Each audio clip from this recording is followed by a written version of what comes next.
अंदर आप ही नहीं जब तक हम निकल जाएंगे। हाँ बाहर का स्पॉट देखते हैं। याचा सोल्यूशन आप बोलते थे कि वो बाहर ही है इसका सोल्यूशन मेन रोड पे वो जो जहाँ से पानी काय सोल्यूशन नहीं सोल्यूशन नहीं जहाँ मेन रोड से जो पानी आ रहा है ना जो जहाँ फोड़ दिए लास्ट टाइम तो पुल के पास है वहीं से पानी पूरा अंदर आ रहा है। जो अपन डाइवर्ट कर रहे हैं अभी जा रहा अपन सर डाइवर्ट कर रहा है क्या? हाँ वही पांजरा पोल का पानी आ रहा है।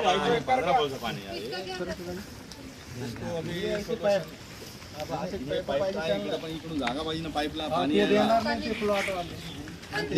त्यांचे प्लॉट मधून नाला जाते हैं। हो प्लॉट वर नाल्यावरती प्लॉट आहे खाली हे पाईप आहे नाही काहीच नाही आता हे कोठारीच लेआउट आणि श्रीकृष्ण रुक्मिणी नगर वाल्यांचं लेआउट झालेलं आहे। कोठारीचे दोन लेआउट वेगळे इथून पाईप आहे इथपर्यंत पाईप आहे आणि इथून समोर पाणी तिकडे डायव्हर्ट नाही होणार कसं पुढे करणार? फ्लो इकडे आहे तेच वाला तिथून फ्लो इकडे नॅचरल नहीं बट लेट्स अज्यूम तो घर बनला इथे पण घर बनला तो घर पाणीला रेस्ट्रिक्ट करणार हो केलं होते ना आता नंतर कुठे जाणार पाणी कुठेच नाही ओपन स्पेस नाही का समोर आणि उपास बॅक वॉटर तयार होतो देन वन सोल्यूशन इज कि जो ओपन स्पेसेस हैं हाँ उनमें 100 खड्डे कर सकते हैं। हमने एक दो जगह किए हैं 10 बाय 10 के हाँ हाँ और थोड़ा स्लोप दे सकते हैं। हाँ और फिर वो मैंने पानी नंदुरबार में किया था डी वाटर कैसे करेंगे?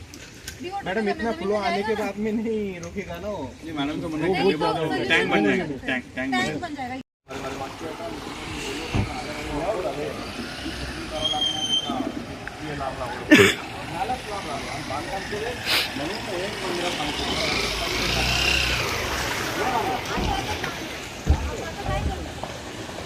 जालना शहरामध्ये अनेक ठिकाणी पाणी तुंबलेले आज स्वतः तुम्ही सकाळी 6 वाजल्यापासून मैदान उतरलेले आहे पाणी दौरा चालू आहे कशा पद्धतीने पाणी दौरा झाला कुठे कुठे गेलते सर्वांना नमस्कार। आम्हाला माहिती अशी पडली होती की काल जे मुसळधार पाऊस झाला आणि रेड अलर्ट आला होता गव्हर्नमेंट ऑफ इंडियाकडून त्याप्रमाणे पाऊस खूप झाला आहे आणि बरेच एरियाज होते ज्यामध्ये पाणी साचलं होतं। आज रात्रीपासून पाऊस चालू आहे आणि आता पण थोडाफार पाऊस पडतो आहे तर जे जे इम्पॉर्टंट प्राईम एरियाज होते त्याची आम्ही पाहणी केली। आमचे जे मान्य नगरसेवक होते तिथे सोबतच माननीय महापौर मॅडम माननीय उपमहापौर साहेब त्यांच्यासोबत पाहणी केली। सध्या तात्पुरता तिथे पाणी काढण्याचं काही नियोजन होऊ शकते ते आम्ही आत्ताच करून दिलं आहे। बऱ्यापैकी पाणी निघालं आहे लोकांचा त्रास कमी झाला आणि परमनंट सोल्युशन आपल्याला काय करता येते त्यासाठी आमचं नियोजन चालू आहे। मॅडम काय कारण होती पाणी जाडलं आहे किंवा साचलं त्याचं काय कारण होतं? कारण महापालिका दरवर्षी नाल्या सफाईवर 30 ते 35 लाख रुपये खर्च करते दरवर्षी ही अडचण आहे यंदाचे तुम्हाला काय अडचणी दिसल्यात आणि नाले सफाई झाली नव्हती का? आपला बऱ्यापैकी इश्यू मोठा हे होता की आम्ही मोठे नाले साफ केले होते थोडेफार जे छोटे नाले आहेत त्यावर लोकांनी अतिक्रमण करून टाकलं आहे तर बरेच जागा तो छोटे नाले साफ होऊ शकले नाही। आणि दुसरं असं की मोठे नाले पण जे आपले क्लोज RCC ड्रेन आहे ते आपले सेफ आहे पण जे ओपन स्टॉर्म वॉटर ड्रेन आहे त्यामध्ये लोक कचरा टाकतात लोकांची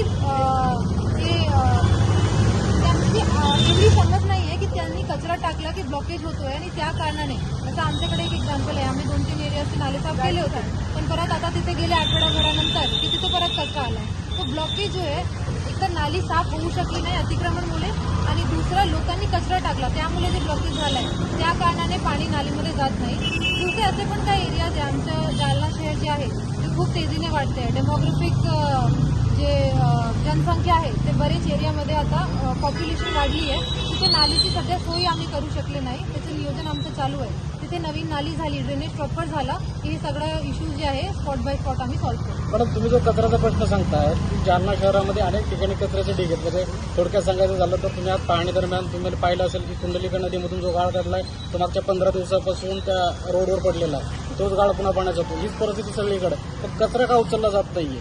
नाही तो बरोबर आहे तुमचं म्हणणं आम्ही आमचे जेवढे लोकांनी ढीग करून फेकले जे स्पेसिफिक स्पॉट्स केले आहे कचऱ्याचे त्याची एक लिस्टिंग केली आहे। मॅक्सिमम जे स्पॉट्स आहेत 20 ते 25 स्पॉट्सवर आम्ही कॅमेरे लावणार तिथे त्यांना फाईन करणार तरीच लोकांची परिस्थिती जी आहे ती थोडी सुधारणार आहे।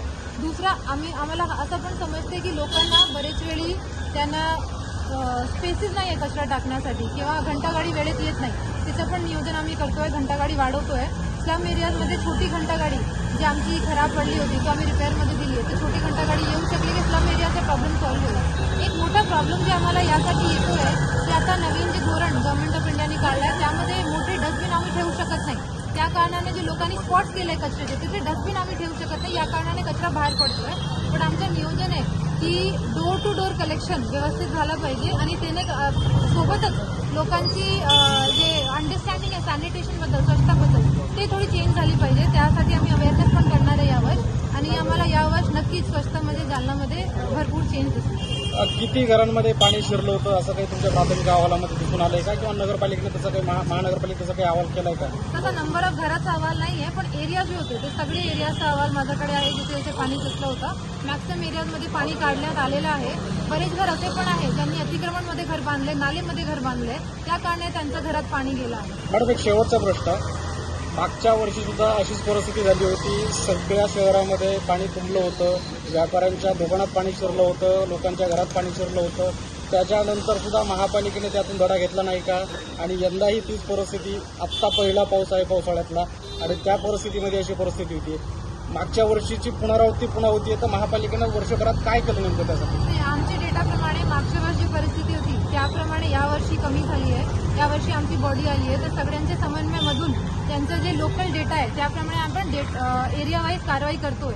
जसा कोठारी नगरचा विषय होता, तिथे आपण ट्रेंच करून दिलाय, तर तिथला पाणी 700 मीटर्समध्ये आपण कुंडलिका नदीमध्ये सोडून दिलाय, तर तिथला बऱ्यापैकी इश्यू सॉल्व्ह झालाय. आणि आता जे छोटे छोटे इश्यूज आहेत यावर्षी आम्ही शोधून एक लिस्टिंग करून ते पण सॉल्व्ह करणार. आज तुम्ही शहरात प्रत्येक ठिकाणी पाहणी केलेली. पाहणी दौऱ्यामध्ये अनेक नागरिकांच्या घरात पाणी शिरलेले. आज कुठं कुठं पाणी केली?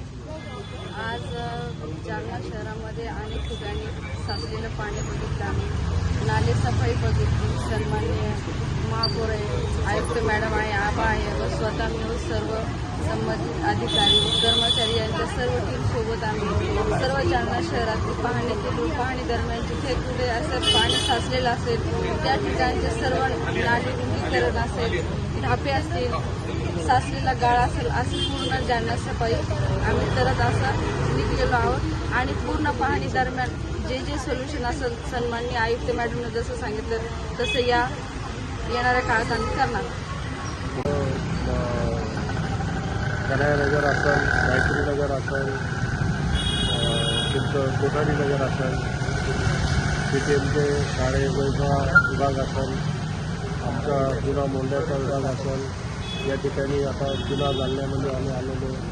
जुन्या जालन्याचा वेजवी शाळेचा हा जो कचेरी रोडपर्यंतचा जो भाग आहे, वेजवी शाळेचा आतमधला, आणि या सगळे ठिकाणी माननीय महापौर आणि माननीय आयुक्त यांनी काय उपाययोजना या ठिकाणी करता येईल तात्पुरत्या स्वरूपामध्ये शहरामधून सगळे आम्ही पाणी जवळजवळ या ठिकाणी काढलेलं आहे आणि परमनंट काय सोल्युशन करता येईल आणि तात्पुरतं काय करता येईल या दोन्ही बाबीवर या ठिकाणी निर्णय करण्यात आला आणि हे सर्व कामं लवकरच या ठिकाणी करण्यात येईल.